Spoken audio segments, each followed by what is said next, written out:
benefit of it. They say if you clean around you and your next door still does not clean, it will affect you. If you kill all the rabbits or all the mouse or the pesticide or the cockroaches in your environment, and your neighbor leave his there like that without, infecting or sort of finding ways to eradicate hers or his, it will affect you. So it doesn't matter that the clean air in Britain becomes clean, but the fact that the neighbor or the neighbors around having got clean air does suggest that Britain will still encounter unclean air or dirty air as time goes on. So there will be no point to clean the air, or there will be no point to do, because whatever you do, it won't make a difference. Okay, so that's the main reason why one has to reach out. It's not a message God sent me from where, or told me something to go and tell you or tell myself. That's not the case. The only inspirational word was "let God be God," which came, not necessarily the words that came in English-speaking words, but it is the sound of it. The sound of it. But even that words does not suggest a message of sending anybody anywhere, because I don't even believe in that. There's nothing to make me believe in that. But that brings awareness for you to even get more strength and confidence to sort of question yourself and question whatever you believe in, to prove that your God is real or your faith is real. It gives you that challenge for you to say that, hey, if I am what I say I am, and if there are any other competitors, what I'm suggesting to you, who is trusting me, who is entrusting me with this, or you who choose to believe in me, just allow me to be who I am. And that is what this is about. Pointing out how to allow your God to be who He is. How to allow your God to be who He is.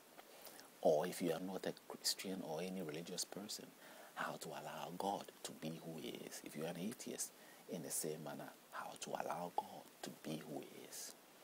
The atheists are already along that line, because they challenge those who believe in so many ways, by the way they sort of make their debates, by the way they approach life. The scientists in the same manner, but it's a bit balanced, because some scientists do believe, and by that faith they move forward in that grounds. And so, so it's along this line that I had to do this. In many instances in this book, in the Quran and in the Bible, the prophets that are being chosen or seen there, those people who sort of are believed to sort of written or being what the stories is about, the people in there that the stories are about, that are called prophets and all that. They even questioned. They questioned the spirit that speaks to them. They questioned to sort of get to the roots of it, or sort of get some grounds by which they will go out there and do whatever they have to do, having this assurance, including Jesus himself, or today what we call, the man we even call Jesus today, that I say is more known as Yehoshua, a Jewish name, rather than translated or somehow changed to be seen as Jesus. Now, he himself made question. He himself got the point of sort of being fully aware of his mission. So if you take your mantle, or I or anybody is going along that line, then we must be able to say or to choose that, hey, yes, I have got my answer. God spoke to me, and God gave me an assurance that this is the mission that I'm supposed to do. I am that, and I can have that, and I can do that in honor of God. God wants to prove himself through me, that you can do that. But you go out there and you do nothing. You rather stir the crowd up, believing that you're doing something. You give excuses. There are instances where somebody will be healed. Maybe, let's say, the person has got is crippled, or let's say have got leg or whatever issue, and uses this wheelchair. He'll be placed on a platform, asked to sort of have faith and walk on a platform for, let's say, dragging himself or herself for, let's say, a few minutes, and the fact that he did the effort is a sign to people to believe, and they fall for it. Like, yeah, he's getting well. Just as you go to hospital, gradually you'll be walking. So don't worry, keep at it. When you go home, keep at it. You get better. I mean, God is trying to raise you, but you don't have faith. Have faith. Have faith. And the idea of faith is being sort of, in a way, is being used in a wrong approach.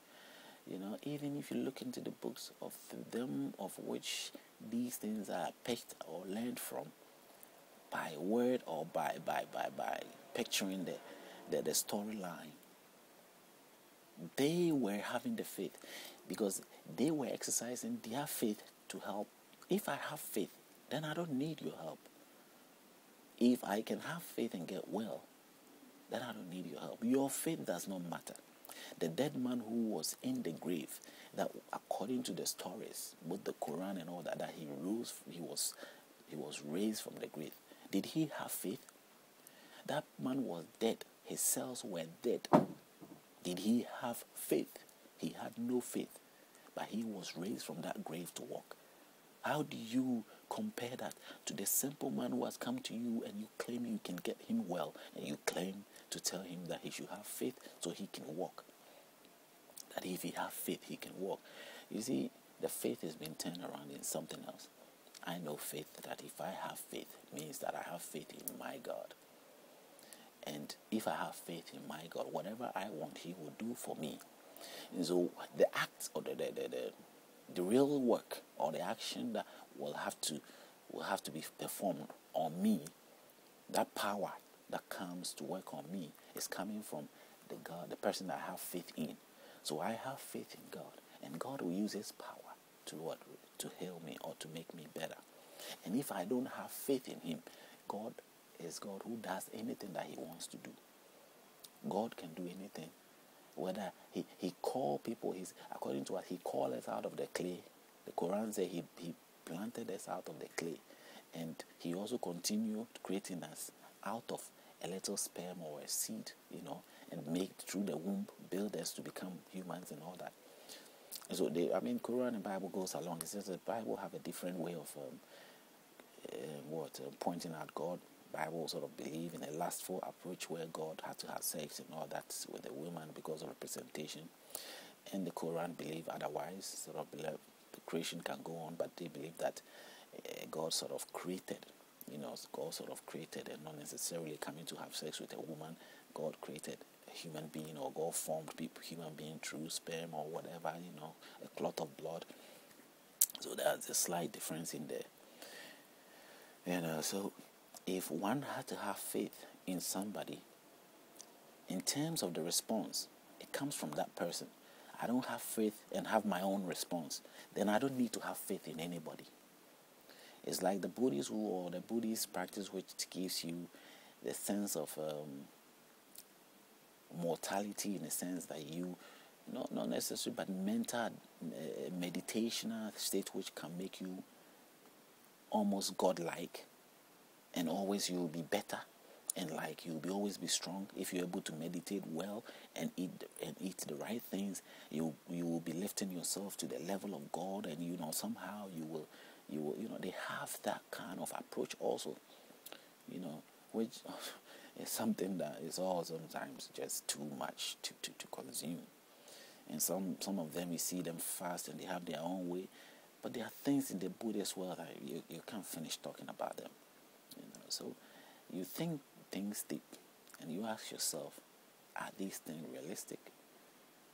They are all faith, they are all trying to do something, but do they really make sense?